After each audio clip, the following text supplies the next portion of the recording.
is when I started it, and took off from there. Because I think that there's like this dark cloud that people look at our industry and don't know, so they just make their judgments. And I came up the hard way, and I don't think it was right, but it definitely wasn't wrong for the time. It was just what it was, and I feel like we're kind of alienating those that we're not trying to teach them like how to be better and happier. And Andres talks about it all the time. He's like, how come we haven't figured out as chefs to be happy doing what we do? And we have a lot of, I think, also history that is negative. Like, why are we chefs? Why is that even a thing? And it's, to me, it was like royalty who was like, all right, so we like these people cooking for us, but they're obviously don't like to be slaves, so why don't we just make what they do important? You know what I mean? All right, cool, we'll throw a brigade at it. Yeah, for sure. You know what I mean?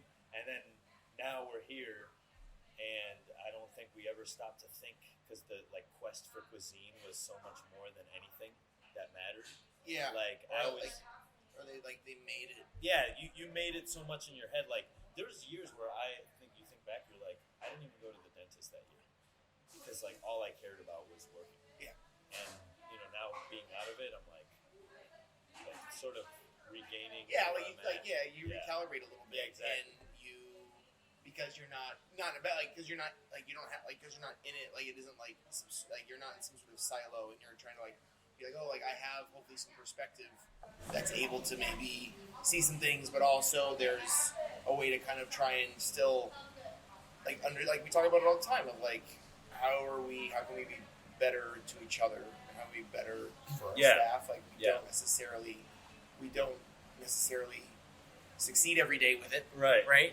But we also try and figure out a way to, and then standards and trying to find success for others, as long with yourself, is a very, it's a cocktail. Yeah, and I mean honestly, you're in terms I hate when people are like, I'm living the dream.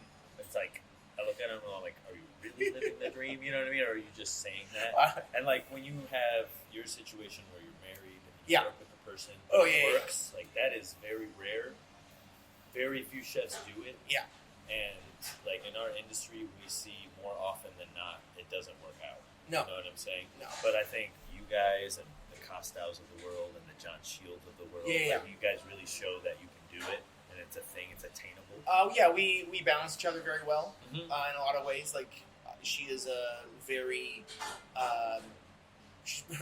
Daisy's a very kind of low key person in a lot of ways. She kind of just lets things kind of develop or happen. Right. I'm very much the opposite in many ways. I tend to kind of run the stress level of mine is high, while hers is you need to chill out.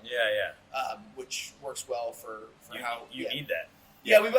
She needs times needs someone to kind of push, and not to say that she doesn't already have that, but it just kind of helps. And then I need someone to tell me that it's okay. Yeah, for sure. And it's okay. Yeah, there's a lot. A glass of water for one person means a lot. Yeah. In a restaurant, and people don't realize. And they're like, oh, cool, I have water. And it's that process in itself is so difficult. You know what I mean? And it's taken for granted. Yeah. And I think I've been seeing recently people talk about the customer's always right, and how that kind of mentality kind of fucked us a little bit. Because we became slaves kind of to I'm coming in, you're going to do this set with this, and then that was okay for a long time, and it was hard to have this kind of restaurant. Yeah, I think that's hard for people because there's at times, I feel like a multitude of restaurants get lumped in together, and that there are restaurants that are kind of meant to be a place where it's you can do you can change this set with this. Exactly. I don't care. Yes. That restaurant, they don't care, which is fine. But then it starts to then watershed into restaurants that are trying to have intent and purpose, exactly, and engagement. And so then all of a sudden, you then seem as the restaurant they're assholes because you've been no, this is I spent a long time trying to put this thing together.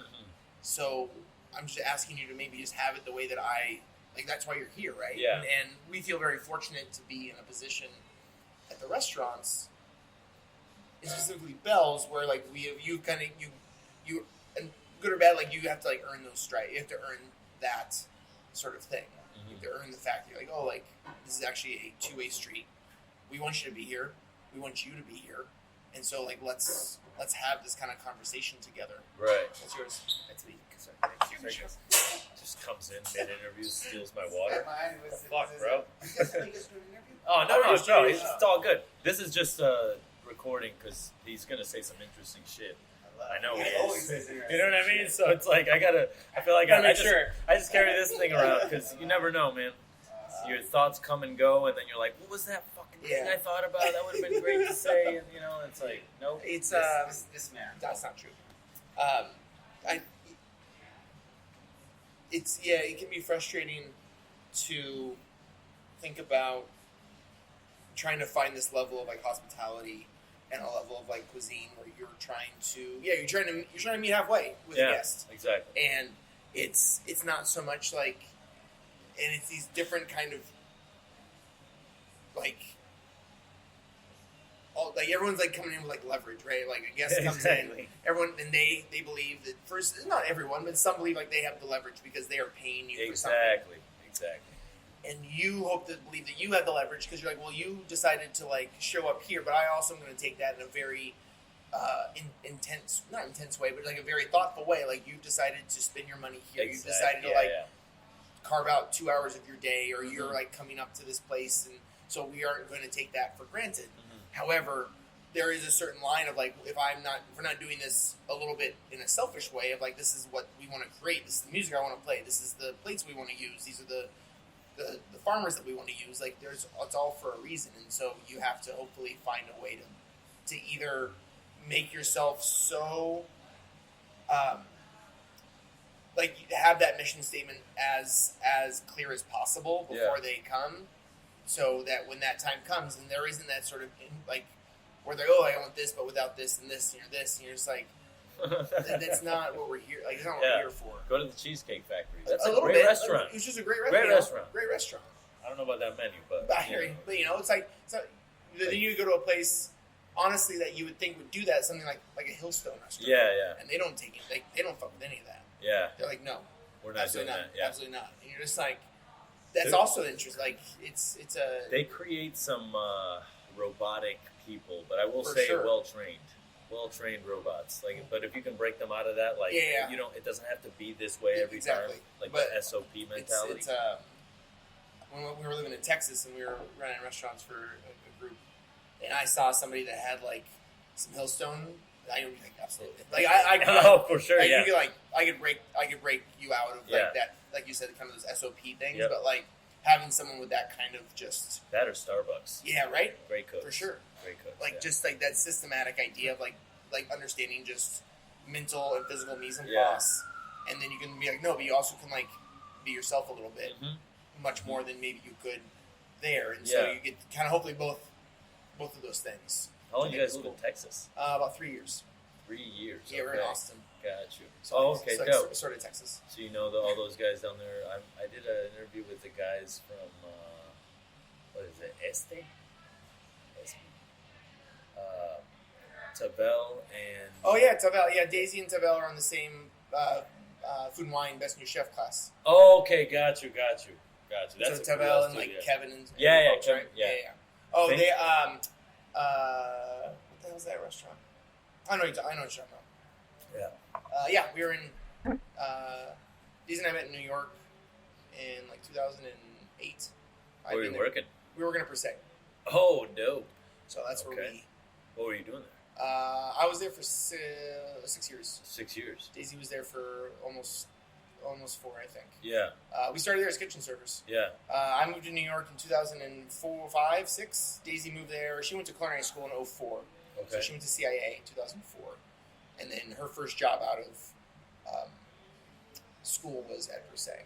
Oh, wow. But not in the kitchen, in the dining room. And then I had worked at Tribeca Grill was my first job in New York. And I was there for a couple of years. And then realized that I wanted to get out of kind of that style of restaurant. And I wanted to get into Michelin starred restaurants. And so I had a friend who got me an interview there. And it was like, I was like an AGM at Tribeca Grill, and I was like, the only way I can do this, the only way I want to do this is like, I'll take whatever job you got. And so Right. Started as a kitchen server there, and so did Daisy, and that's where we met. Got And it. then I finished there as like a maitre d' and like a service manager there. Right. Daisy was a captain there, Right. and then Daisy, she went on to work all in the dining room. This is So she did per se all in the dining room. Never she, cooked uh, once. She never cooked until we opened the bells. What the fuck? Okay, so how does that happen? Which part? Did she decide like, okay, well, you need a chef, I'm here?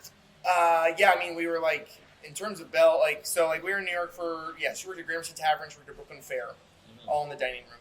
Right. Worked out there some other couple spots. And then we moved to Los Angeles. She opened up the Line Hotel Oh, okay.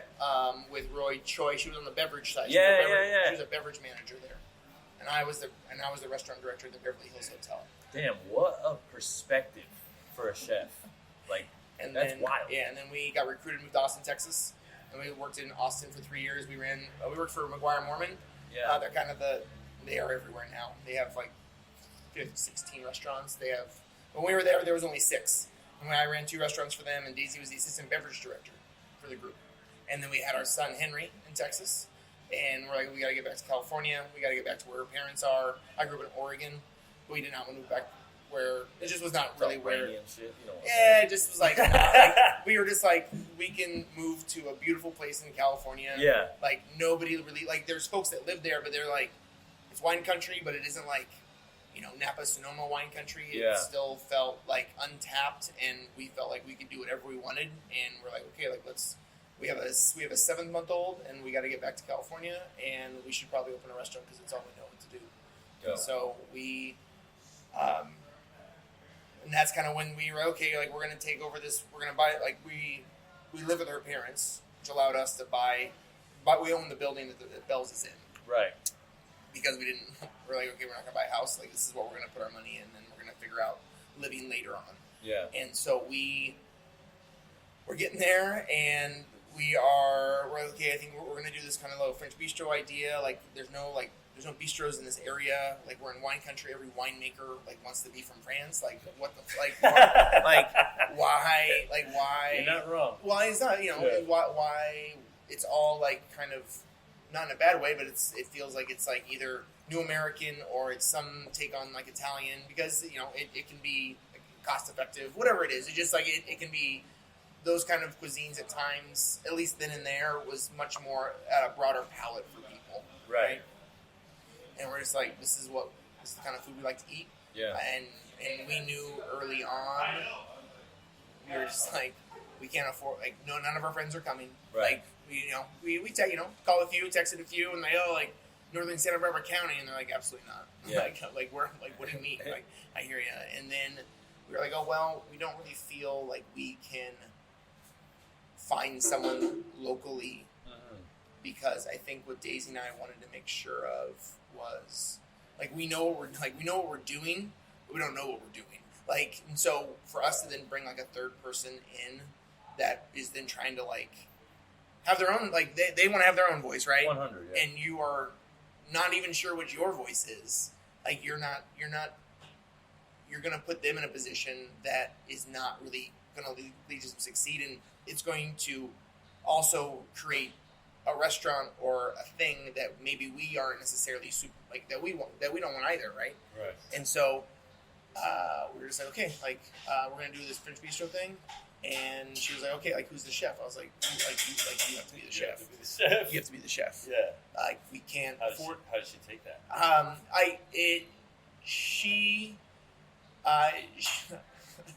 It's been this very strange thing. I was like, you only have to do it for a year. You're only for a year, and we'll figure this out. Like, Yeah. we just gotta let's get ourselves up, let's get going. We had 2 friends who we had worked with in New York, who also had randomly moved to where we lived. Sarah, she had worked at Del Posto. She worked mostly on the pastry side. Okay. And her husband Bobby, all 3 of us came up at Per Se, and they had found kind of. They had moved to California for some family reasons, and they found themselves there. And so we're like, great. Like, Sarah had a lot of kind of production and a lot of experience, just like literally just like these are the purveyors that you should use or you can use here in California. Heard. This like, you know, and so Sarah came on as kind of like a co-chef, you know, executive sous chef, and was able to kind of help facilitate a lot of like just the X's and O's at times. And it's, besides that, for Daisy, I think that for as long as I had known her, like we've now been together 12 years. 12 years? Something like that. Maybe longer. And she'd always been one of the best cooks I'd ever known. Like, yes, they may just be at home, but you could watch somebody make something. You could watch somebody like walk through the market. It's true passion. Like someone walking through the market, and she's like, "Oh, like, what are we gonna have for dinner?" She's like, "I have no idea, but like, I'll let you know in like 20 minutes." I like that. And I was like, "That's not how my brain works." Yeah. Like I'm like somewhere. You're Like, like, I'm writing down a recipe. I what was are like, we gonna eat? yeah. I was like, and I don't think you can make it. and you're like, oh, like this person, like this is what this person should have been doing all along. Yeah. However, I also firmly believe that by her not really running a kitchen or being able to put her food on the plate until she was 31, having been a mother, having been a woman, a wife, a mother, I have all these other like life experiences, and spend all of her life on this on this dining room side, right, on this hospitality side, right, of like the restaurant. Still, as we still feel, is like it's more and more now. Maybe a bit more of like what she feels is. There's always a little bit to it, but there still feels like what she does still has like kind of like egoless. And like I was talking to Nico about it, is like she has no mentor, like she has no like she has no like whether you worked for whoever, even Chef Keller or Costow or for Michael and Lindsay like there are she does not have that sort of like in her brain of like, oh, like this is how we do this. She doesn't have no. Yeah. There's no no. There's no no. There's no literally. Like, oh, I don't think that works. Because when you're with a mentor, like they have strong opinions. Like that's what got them there. Yeah. And you want to be able to learn from them, so you sort of throw your opinions out the window. Yeah, because you're like, well, because you're like. And start to believe and be who they are. For sure, because you're trying to fulfill somebody else's vision of something. And you're like, well, this is how I make aioli. And it's like, well, why do you make aioli like that? It's like, well, because that's how I was taught how to make aioli when I was 22 as like a prep, you know. Yeah. It's like, was that the best way to make aioli? I don't know. Like or stigmatize ingredients. Like, for sure. This chef didn't like beets. Yeah, so I don't like beets. And it's like, come on. You can like things that your mentor doesn't like. But at 22, you're impressionable, right? You don't fucking know anything. You don't know shit. For the longest time, you hate on things, and then you're like, wait a minute, why do I hate that? You have no reason. Because you're defining by a negative, and that is the only thing that you can be. Because it's much harder to be it's harder, especially for people in the restaurant. In the restaurant, to be like, yeah, this is great, this is cool. It's really easy to shit on stuff. Yeah. Because that then proves that you have some sort of cachet, or it proves that you have that you have discerning taste, right? Like when you and Daisy came up, and you had those, tough nights at Per Se, and you were together, and you went home. How was that dynamic? Did you find yourself sort of in the negative? There's another little part in there that is not really. It's been so long. So I was married. Okay. At Per Se. Right. And then met Daisy, and essentially then divorced my wife. Holy fuck! How long were you married? It's not very. So we were together in college. We moved to New York together. I got engaged by the time that I started in New York. Started at Per Se, right. And then I had a year-long engagement. And then I essentially met Daisy when we started. Okay. And then there was a year-long of me being very I was probably mid-20s ish, 27, 28, I guess. Yeah. You're lying to yourself, chef. It's okay. Yeah. For sure. That's a thing. I did. Oh yeah, I was lying yeah. And I just and I met this person. I was like, oh shit, this is my person. And so when I ended up actually getting married, it was the worst. Got married in October. Not the worst. It just was I just did not handle it well. I was not at all mature enough to make the right decisions. Yeah. So I still got married, and then she and I ended up separating a few months after that. Gotcha. However, what really that. So she and I then kind of like caught off like, and everyone knew what was going on in this restaurant. Yeah. Like that restaurant was our life in so many ways, and those people are some of our best friends, and so everyone was like handling all of the shit that we were trying to deal with at the same time while trying to like, you know, expedite a dinner service, trying not to cry. Like, why am I crying? Am I crying because of the panna cotta? Am I crying because my life's in a fucking wreck? I don't know. I'm not sure. Yeah. Or is it because this other person across from me is like screaming at me? You know, like my emotional range, both of ours was just like turned up. With that being said, is like what that led to for us was like, it gave us some perspective, I think. It gave us that there's like things that are way more important than serving food. Like we were going through a lot of things personally together while also trying to, like you said, like trying to like also be in this space, in this place that asked everything of you. Yeah. And so you felt emotionally drained constantly, and you're not really sure why or what it was. You weren't good enough in either life. Yeah. And you were like chasing. You were in a what's it called, a hamster wheel. A hamster, yeah. You just like chasing, and then you look over here, and you're like, oh no, put the reactive living. But it was also like that restaurant also defined me. I was in this space before of like, am I gonna still live in New York anymore? Like my girlfriend at the time was like, she wanted to go back to Portland. She had never really understood when we were coming up in college that I wanted to like maybe work in restaurants and what that meant and all those things. Nobody's ready for that life. No, she was we always say she was a civilian. Like she was not like civilian. Exactly. She was a civilian, and by the time I came to Versailles, I was like, fuck, like this is for me. This is for me. This is for me. Yeah. Like this, people are. Yes, there are tons of things that are, like, you know, like any business or any restaurant. Like there are things that were not great there. But there are also so many things that were amazing there. Yes. That taught me, that showed me that like I was good at, like that I was good enough. Like that yes, it was a challenge every day and it was character building, but also like that I was in a place that I enjoyed, that I succeeded. It was like playing sports again for me. It was and the closest. Everyone there was there for a reason. Same, yeah. The same. Yeah. And it's hard to find that. It's hard to find that. It's hard to find. And that's what the 3 Michelin level brings. It does. To the table. It does. And it brings that sense of like, I am going to compete with you. We're on the same team. We're going for the same, like we're going for the same goal, but we're also going to compete. But watch this. Right? Watch this. And like that, nothing like that is closer than like, you know, you're on a sports team. Every night is Game 7. Yeah. And you're like Michael Jordan. But like we're gonna play against each other, but we're also gonna play with each other. Yeah, exactly. And like there is nothing like that feels that, and we're gonna get up every night for it, right? Like we start services. Pre-service and like let's go, like tip off. It's a mental contact sport. And so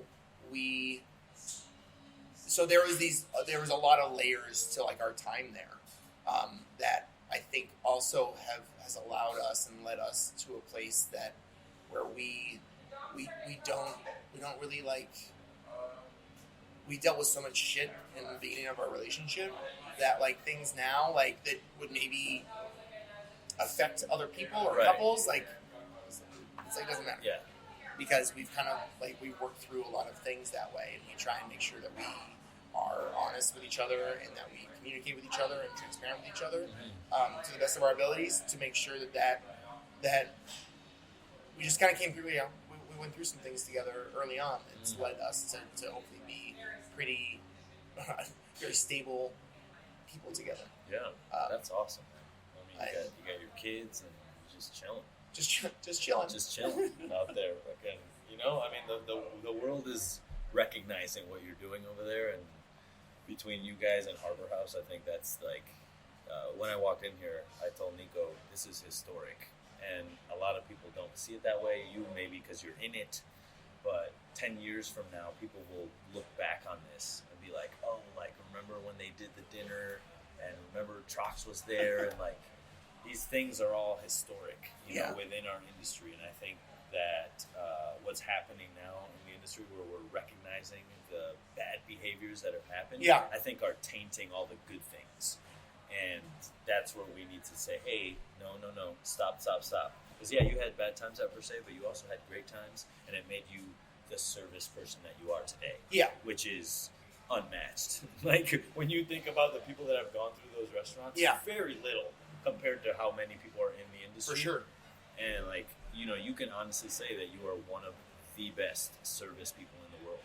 You know, coming from a place like Per Se, and fucking correct me if I'm wrong, everyone, but, like, let's be real, you know? Like, time and time again, that place puts out excellence. And, like, you and other people from your class are probably doing crazy shit right now within the industry. Yeah. And, like, you know, it's all a testament to those kinds of I mean, there was we were there from 08 to 07, 08 to like 13. Yeah. So we were at the end of Chef Benno, and so we got a little taste of JP, which is, you know, a unique. You know, his integrity is unmatched. His focus is unmatched in so many ways, and then you have folks like Eli Jaime, and Matt Orlando was there. So Matt, having been through, you know, went back to Copenhagen with his wife, and now Amas, and Danny Calvert was there. Oh wow! So Neil Stites was there. Neil was on Canapé when we started there. Straight legends. Yeah, Julia Sullivan, who owns a restaurant in Nashville, called Red. Eduardo was there up in Seattle now. There was just this string of people. Yeah, that's an all-star team right there. Yeah, there was like just so many people that you just, this part of you was like, oh, like this is just normal. Normal. And now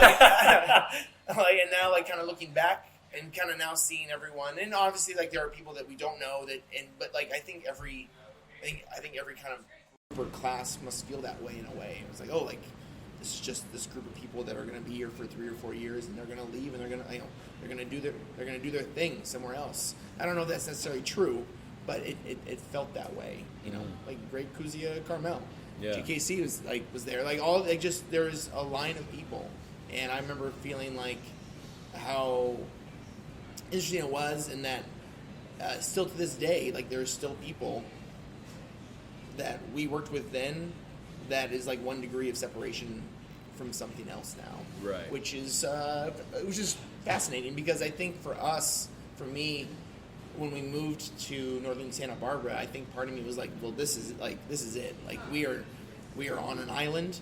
We are going to know no one. Like we're going to not meet anyone. Like we are not going to have the experiences that we had living in New York or Los Angeles or even Austin. Like no one is coming. Well, no one's coming. Yeah, no one's coming.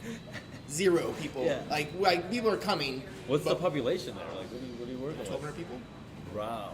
I mean, the street is like there's one.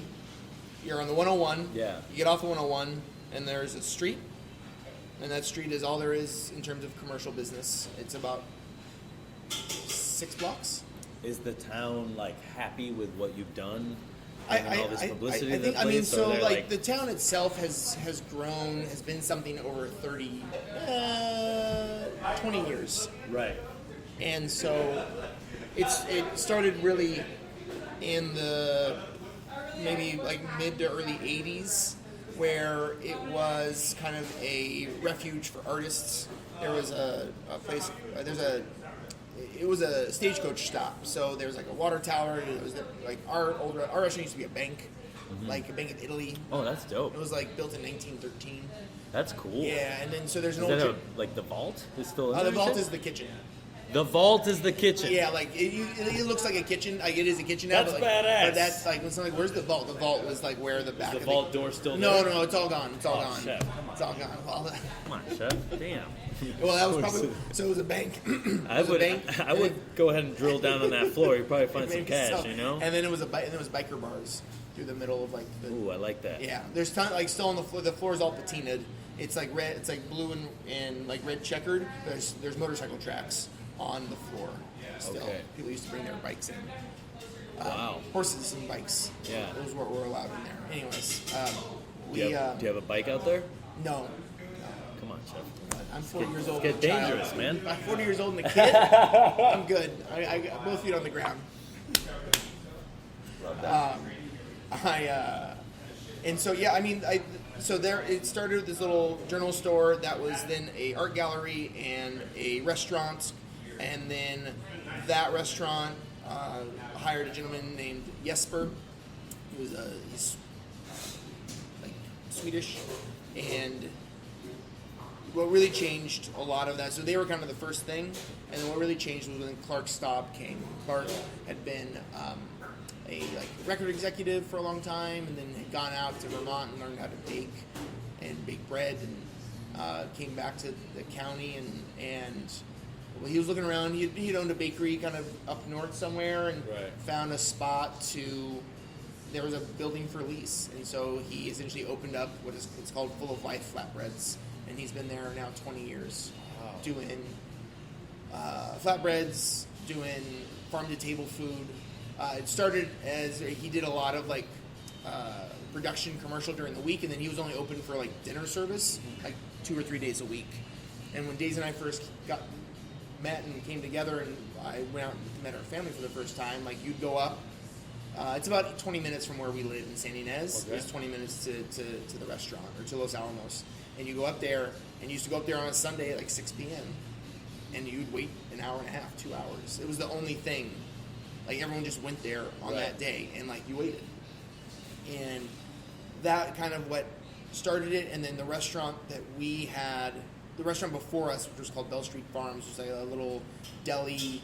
It was a counter deli kind of situation. They did roasted chickens and sandwiches. That was owned by Jamie and John. The two of them had moved up there as kind of their second home.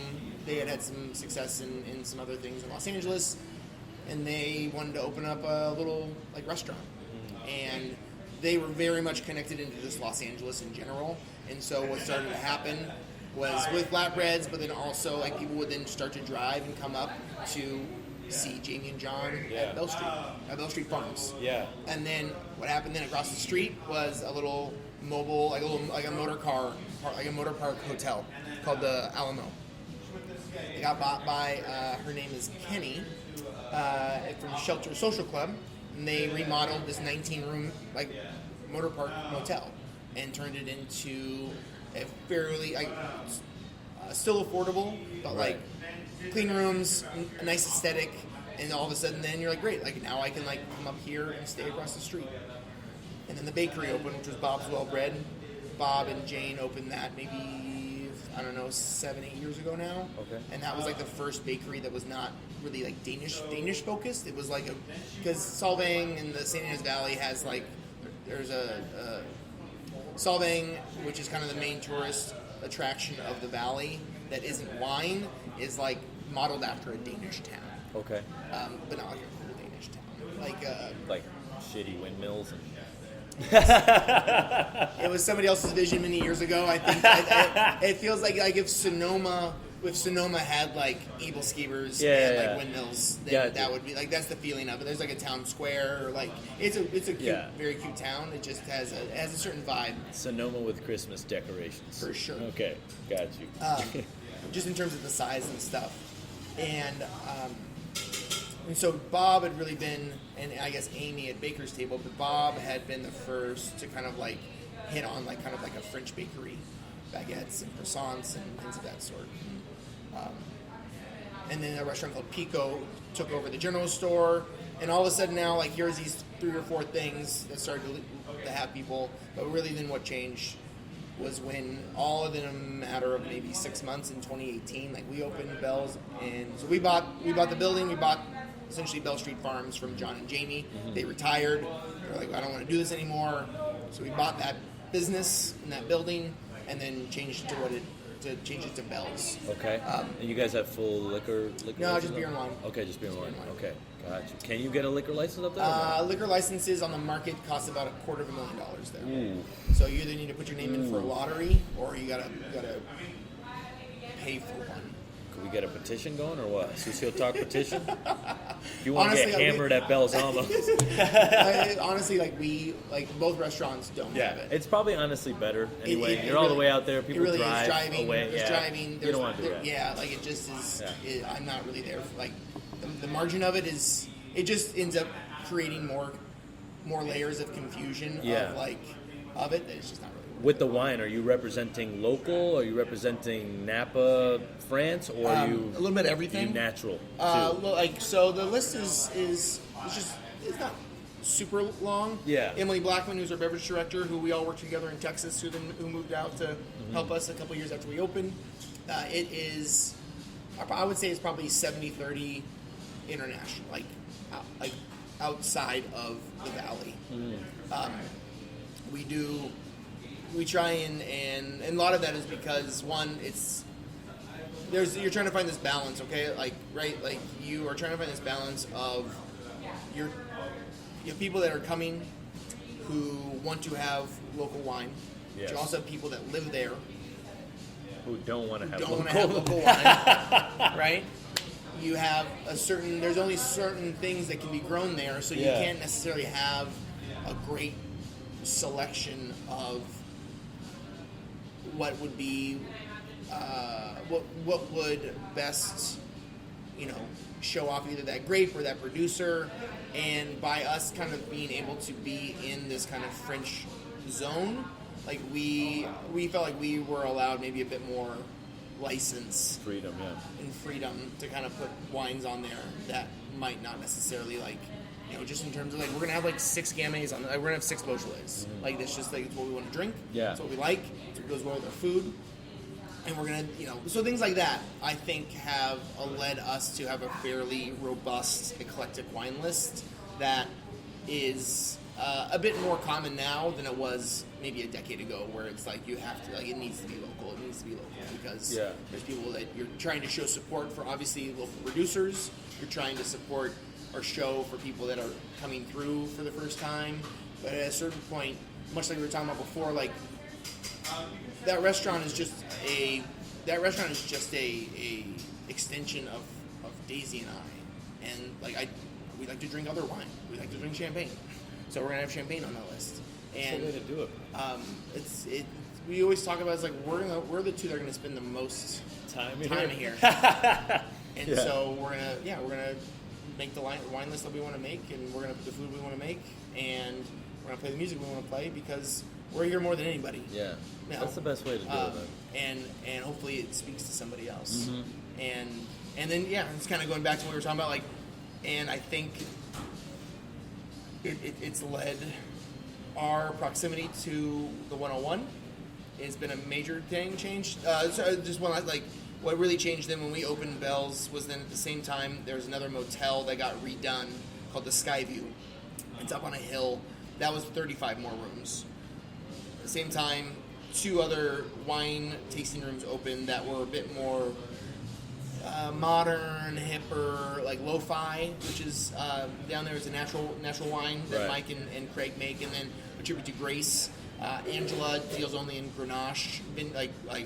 She has usually 7 to 8 different vineyard sites and only focuses on Grenache, from white to rosé to Right. red. And then another little thing that opened called Bodega, which was a natural wine, beer, kind of open area. You can just sit out there, have a beer, have a glass of wine, and play it was just good for families, and it had a certain aesthetic that was a bit more, just felt more contemporary than maybe some things. Mm-hmm. So all those things all happened within about 3 or 4 months. Right. So then what kind of changed that was that then that town stopped being kind of a day trip, or I'm going to stay in the San Ynez Valley and I'm going to come up here for the daytime. Mm-hmm. Now you could get people I'm going to stay. I'm going to stay here. This is my hub. Do you do lunch now? We Because of always that? have. Oh, we always have. Okay. Always have. gotcha. We started with lunch. That was because Bell Street Farms was really lunch only. Okay. And so for us, we were man, we don't know if any of this is going to work. So that's why we someone's why do you name it Bell's? It was oh, it's because we it's on Bell Street. It's what we used to call a restaurant. When we used to go to Bell Street Farms, we'd go, let's go to Bell's. Honestly, we just were I need to keep it the name similar, so it confuses enough people to still walk in the door. Mm-hmm. I want people to, like, the Bell Street Farms was a beloved restaurant. Beloved. And so you couldn't, no matter what paint you change or how you change the dining room, we flipped it in like a month and a half, 2 months from when we bought it. Mm-hmm. But for us, we're like, we just want to make sure we're going to try and keep certain things not really on the menu, but like we're going to be open for lunch. That's when Bell Street Farms is open. Right. We're going to name it Bell's because it still sounds like it was the other restaurant. So someone walks in the door, you can at least start to have a conversation with them of like why they should stay here. Like, oh, this is a different restaurant. Well, yes, it is, but yada yada yada. And it is, but it's, and so we have kind of looked at it as like we are just like part of this very long sea change in that town. That has a very, it's a dynamic town. It is, there are folks that live and work mostly in vineyards, so there's still a lot of ag and agricultural workers that live there.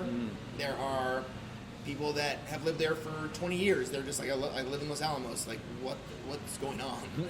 It's all these changes. Yeah. There are then other people that are like, oh, like I used to live in LA and now kind of mostly due to the pandemic, I don't have to go back to work. I can work remotely. I don't want to be in Los Angeles anymore. I don't want to be in wherever. I moved here. And so you have this kind of change that continues to kind of slowly happen Right. over time. Okay. Awesome. We feel like people, though I am guessing that there are some that probably feel like because we are inaccessible at times for folks. Not even in terms of like the price point of it, just the fact that like dinner is booked out 3-4 weeks out typically. Right. And it's a tasting menu or it's a prefix menu. So which is why lunch is still lunch. Lunch is essentially what we always have done, which was an a la carte bistro menu. So it's like steak frite, chicken liver mousse, steak tartare, simple salad, sardines and saltines, which are things that we've had from the restaurant from the beginning. When lunch and dinner were both just a la carte 35-seat restaurant. Hey, keep it simple, baby. That's all you Yeah, need. I'm trying to. Yeah. You're like, add caviar, surcharge $300 for 1 gram per se. No. With the caviar, it's like $20 if they want to. Yeah, right? Yeah, you get a couple things. Love that. Well, but man, yeah. that's cool. How did you all hook up with Octavia? Did Nico reach out? Melissa and Robert, so Melissa Perillo and Robert, who are the owners here. Right. They've come to the restaurant. They came to the restaurant a couple times. And so I got to know them a little bit. And then Nico came up. We also do a barbecue thing behind the restaurant. Okay. We have a partner, Nick Predite. Nick does Texas style offset barbecue. Okay. We have a 1,200-gallon smoker behind the restaurant. Dope. And we have like this lot that we took over kind of during the pandemic and turned it into kind of this open air sort Cool. of like picnic benches. not there yet, but that's the kind of the plan. Okay. Cool. What that's a whole nother podcast. Yeah. Is what Nick does. But like Nick, we convinced Nick to move up from Santa Barbara. He was doing pop-ups in kind of barbecue, and it kind of coincided with the shutdown, the first one, and then the second one. And so he came up and we started. I was just like, move up here. If you want to do your barbecue thing, put your smoker on the sidewalk. You can use our dry storage. You can use our walk-in. You can produce here. Like we can help with just getting this out. So you need a place to just plant yourself. Like you're moving your rig around everywhere. Like just this is it. This is where we're gonna do this. And it's become a thing to the point where we now do barbecue. He does other things now, but we still do barbecue twice a month. The first Saturday of every month is a first come first serve. It's breakfast barbecue. Mm-hmm. So people line up at 7:30, 8 a.m. Breakfast barbecue. Yeah, 70 deep. Damn chef. So that's how I met Nico, is he was in line. Right. So he was in line maybe, I don't know, like a year ago maybe. Yeah. And we know Chad. He had worked at Tartine. Right. I know Chad through a few other folks, and so that kind of came up, and we just started chatting, and was just Here kinda- you are today. And then he came back by a couple other times and met Dante for the first. Like he was like he got in the dog down in L.A. and came Yeah. through. So like here's Dante, and so we were just always like just stay in touch. That's cool. And I guess Instagram. I don't know. Yeah. Like Instagram is good for chefs. yes, it is. And it is. And so at some point, either Melissa or Nico were like, "Hey, like, you want to come up and do this?" And we feel like this area. We really enjoy the Bay Area. Yeah. We enjoy Los Angeles too, but like I think that our proximity to Los Angeles is closer, and there people that want to come to the restaurant are going to drive 2.5 hours. Mm-hmm. Like there isn't necessarily a feeling of like, oh, like we need to continue to like do things down there to like promote ourselves. Right. Like we feel pretty strong in our establishment there, and that there are things and people up here that, just like meeting new people. It's all about meeting folks and like, building a community and trying to like. I think for us, the way we look at it too is like someone like Joseph. It's really important for us, and we don't always hit the mark every time, but like for us, it's like how do we continue to find people that live in this area, live in our area, Santa Barbara County, Los Alamos, who are like, I work at Bell's, and I think this is something I want to do for my profession, and like great, you need to leave, Right. and like where can you go, and so this is for me is for us is just as much meeting and connecting with people. So when we have a sous chef who's like, I'm ready to like, what's my next step? Our line cook is like, what's my next step? And it's like, great, you're gonna like, go see Nico Go at over here. Octavia. Yeah. Exactly. Go see Matt at Harbor House. Yeah. We had you want to meet, you want to go Nostalgia Californios, like go see Val, like, and continue to build those relationships. Build the legacy chef. Yeah, and build those relationships to where you are like. There's so few reasons to own a restaurant. I think sometimes. But at the end of the day, it's like you are able to have hopefully creative freedom, and then also too, you're maybe hopefully able to build or offer someone a platform to maybe do something that they would never have done.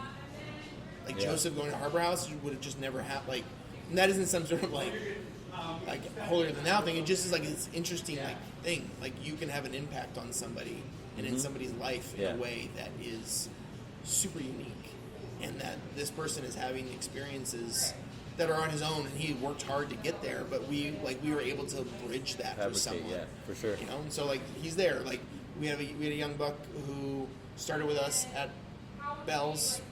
19, I guess. And he was like, he started working there. He's like, oh, I want to move to New York one day. I was like, yeah, bullshit. But he's at Percent now. Oh, dope. And like that, there is no good or bad. Like I know for a fact, like by Daisy and I being where we are and who we are and how we talk about that restaurant and the relationships that we've continued to build and have, allows or gets Gabriel at least a foot in the door. Like you got to put the work in, right? You got to nail the thing. They got to want you, but like being able to give access to that door, I think is a really unique To just thing. open it wide open. I think it's a unique Go thing ahead, because man. I think for us, we're going to move here. This is where we're going to live for the rest of our lives. And I know there are people that care about this industry, but maybe they have not seen. They don't know how to care. Like They they just haven't haven't, been like it's taught. in them, Yeah. like it's Yeah, in them. yeah. But no, it has not been. It's not been like teased out because Yeah. there's no place to actually like Nurtured Yeah, and like to show it, exactly. to have it. Yeah, I always look at just media and actors and musicians. Like all those people have a team around them, and when you can be that team to like make sure that your star, your person that wants to be great, can be great. And like food opens a window to the world, man. For Like, sure. I grew up very closed-minded when it came to food, and if it wasn't for restaurants, I would not be sitting here talking to you today and like interested in shit. And you know what I mean? Like the shit makes you curious. You know? And that's why I reached out, because I was like, I need to know them because they're doing cool shit. You know, Trying. Yeah, We're trying. it's cool, man. Oh yeah. Need some more water? I think I'm all right. Okay. I'm all right. Probably stop the recording. Where did you grow up?